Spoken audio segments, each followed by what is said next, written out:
Friday marks the 71st anniversary of the end of the blockade of Leningrad, which was cut off by Hitler's army for nearly 900 days. In July 1941, German forces surrounded the city, trapping 2.5 million people in the city now known as St. Petersburg.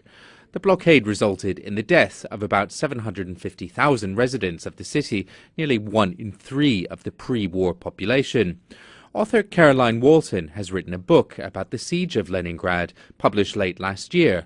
Alice Lagnado spoke with her. Caroline Walton has written a new book in which she interviews dozens of survivors of the Siege of Leningrad. But it's not a straightforward book of testimony. The book also traces Caroline's own journey towards her own fate.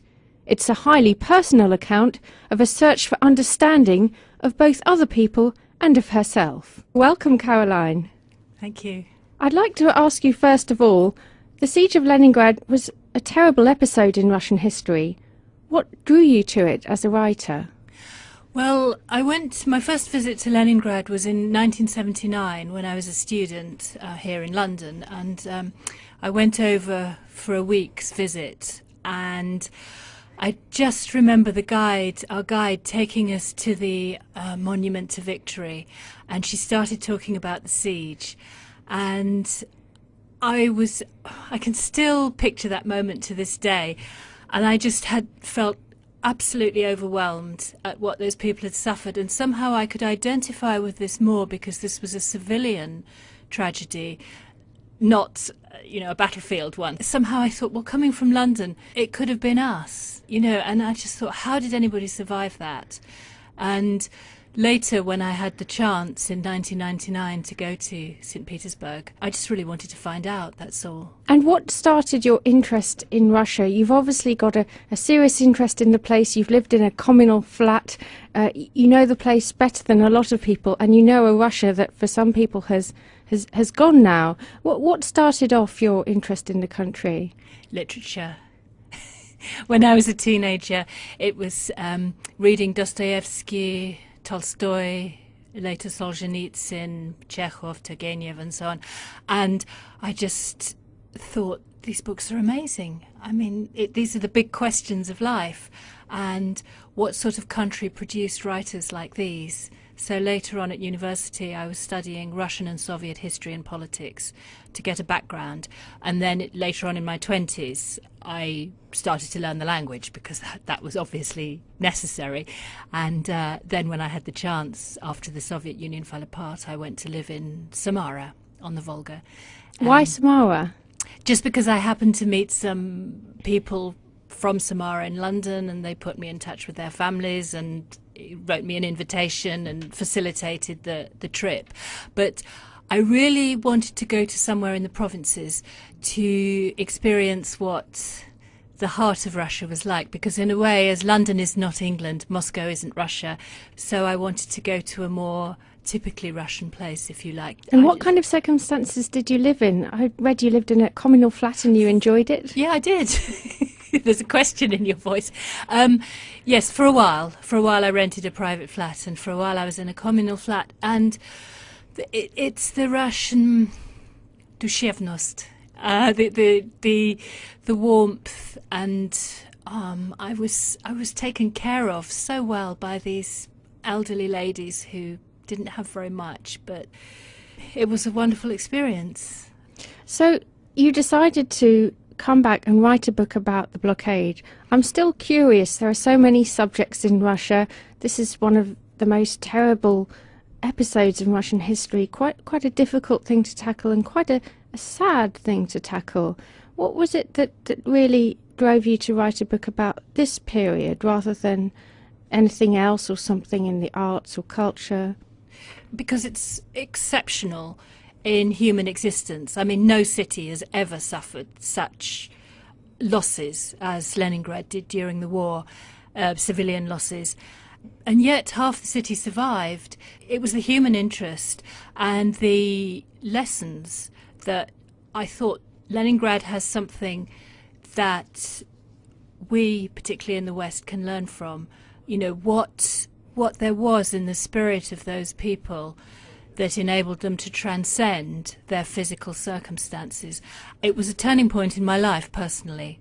I've never forgotten those people. It seems as though they live with me all the time, because all of us in an individual, personal way, you know, we come up against things in our lives, bereavement, illness, and so it's life, you know. But I wanted to know really how those people had survived the unsurvivable, and that's a huge question.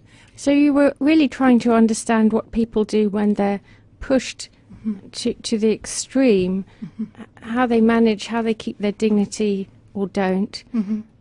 Was it traumatic talking to the survivors of the blockade? Well, yes, I mean, I had nightmares and so on. I mean, yes, sometimes I felt shattered. It was a very hot summer, but they would revive me. I would sometimes think, oh, I've got to get on a tram and the heat and the crowds and see somebody else. But after 20 minutes with a blockadnik or blockadnitsa, I would feel revived by those people have something within them that's very, very rare and very, very powerful. And I felt that. They'd been through an experience which had obviously changed them for the rest of their lives, and they were actually eager to talk. Some people have asked me if it was hard to find people to talk to me, but quite the reverse. They seemed to be very eager to talk, to pass on what they'd received. Because you're quite right, in a situation like that, we become what we are. There's no hiding. You know, most of us go through life more or less putting on masks, but in different circumstances, and hoping we'll get away with it and nobody will see through us. In the siege, you could not. You know, people, and that's why people divided. It seemed there were two extremes. There were those who just succumbed, whose spirit died before they died physically, and who started to hoard food or eat their food all at once. And sometimes people stole food from others.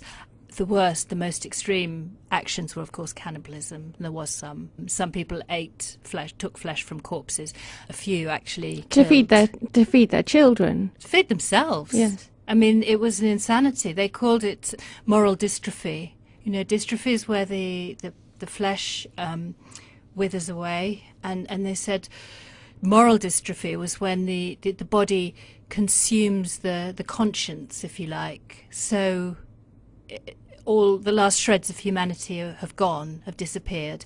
Some people said they could see it in their eyes of others. There's a man in my book who describes it very well. He says a friend of his starts to change and become greedy and alert and watchful. And this is a very distinguished, gentle, old elderly professor, but the man, Alexander Baldirev, the diarist who describes it, could see the man's personality change.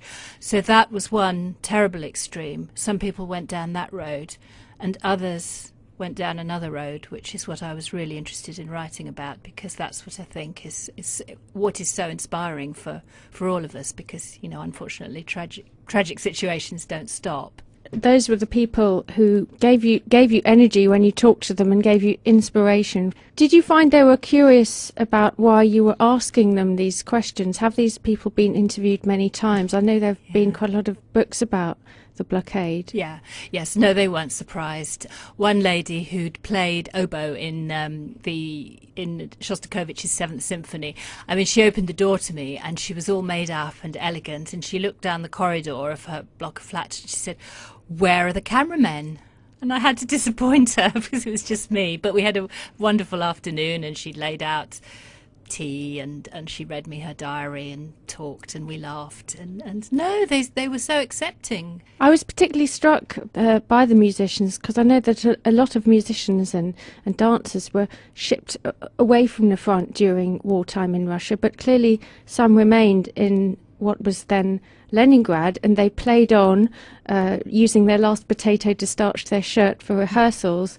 And I think you said that some of them had to go to rehearsals pulled in sleds because they were so weak. That's right, yes. I believe it was the conductor, Karl Ilyich Eliasberg, who saved his last potato to starch his shirt. And yes, I mean, for personal reasons, not every musician or dancer left. Sometimes they didn't want to leave their families, and perhaps they just weren't asked, I don't know. But yes, there were quite a few left behind, and I focused on those people because they had incredible stories to tell about how their creativity transcended their physical conditions, and they would receive energy from their audience. Sometimes the audiences were too weak even to clap, and they just bowed instead. But one extraordinary story was a film actor, Ivan Dmitriev, who his little daughter was killed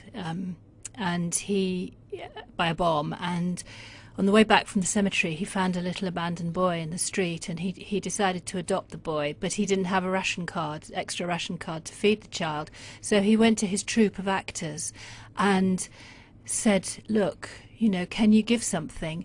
And each one of them gave 5 grams of sugar, a teaspoon of sugar, to that boy every week or whatever it was.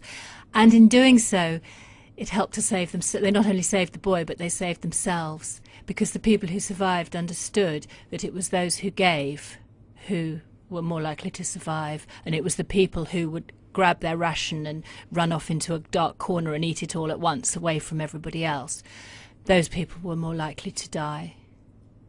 How fascinating. And terrible. It's counterintuitive in a way. You think you just want to grab what you could, but actually those who survived understood that it was not about that. It was about giving and sharing, and also about using their own harnessing their own creativity to survive. And there were extraordinary stories in the book of people who, for example, the diarist, who actually sat and wrote, and he said he would visualize as he wrote. He felt, on the one hand, he'd felt death sucking him towards it like water, so he had to fight against that current, and he did that by writing his diary. And he said, as he wrote it, he knew it would be the most important thing that he'd ever write, and he could already feel himself in a warm room with light and food, and the siege is over. He harnessed the power of his imagination to transcend his actual circumstances. Now, Caroline, your book is also about your own personal journey, isn't it? You've got Ivan, who keeps coming up throughout the book as someone who, I'm guessing as a reader, is someone who you were involved with in the past, and then right at the end something fantastic happens, which is very Russian, very fateful. You open a door and you meet someone who later becomes your husband. Could you tell me a bit about this parallel story in the book? Oh, right, yes. In the book, I have, in my book, in the present day, I'm in St. Petersburg in 1999, but there are flashbacks to my time in Samara in 1993. And because the man I'd known there, Ivan, had been the son of a siege survivor, so I also wanted to show how the legacy of the siege lived on in the children of survivors and so on. And fate, yes. So after that was all over and that relationship ended, much later, many years later, I was in London, and yes, and then I this man literally turned up on my doorstep, and I started talking to him, saying that I'd lived in Russia, and it turned out that his grandmother had actually lived through the Siege of Leningrad. So I thought there's some sort of fate here that really draws me towards the siege. And as I say, I've learnt it changed my life doing the research for this book, because those people will and their experiences will never leave me. It seems quite brave to me that you revealed quite a lot of yourself through that parallel story, together with the bigger story of the siege in one book. But it also makes your book different from all the other more historical accounts or factual accounts of the siege that have come out in recent years. You wanted to do something different, not a straightforward book of testimony, didn't you? Mm-hmm, I did, that's right, yes. Because there are some good books on straightforward histories on the siege, both in Russian and in English, of course. But I wanted to take it further and get behind the psychology of the siege. And the siege is a spiritual experience, if you like, to broaden it out and to make the siege relevant to us today, rather than reading about some foreign people a long time ago. No, this could be any of us today. And hopefully the stories of the survivors in my book will give people some inspiration and hope. Thank you very much, Caroline. Thank you.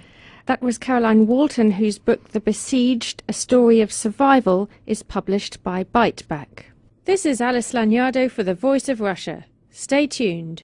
Friday marks the 71st anniversary of the end of the blockade of Leningrad, which was cut off by Hitler's army for nearly 900 days.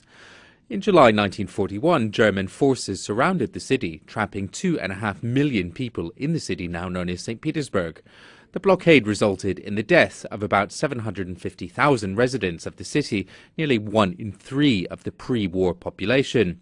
Author Caroline Walton has written a book about the Siege of Leningrad, published late last year. Alice Lagnado spoke with her. Caroline Walton has written a new book in which she interviews dozens of survivors of the Siege of Leningrad. But it's not a straightforward book of testimony.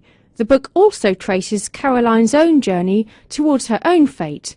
It's a highly personal account of a search for understanding of both other people and of herself. Welcome, Caroline.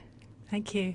I'd like to ask you first of all, the Siege of Leningrad was a terrible... The monument to victory, and she started talking about the siege, and I can still picture that moment to this day, and I just had felt absolutely overwhelmed at what those people had suffered, and somehow I could identify with this more because this was a civilian episode in Russian history. What drew you to it as a writer? Well, my first visit to Leningrad was in 1979 when I was a student here in London, and I went over for a week's visit, and I just remember our guide taking us to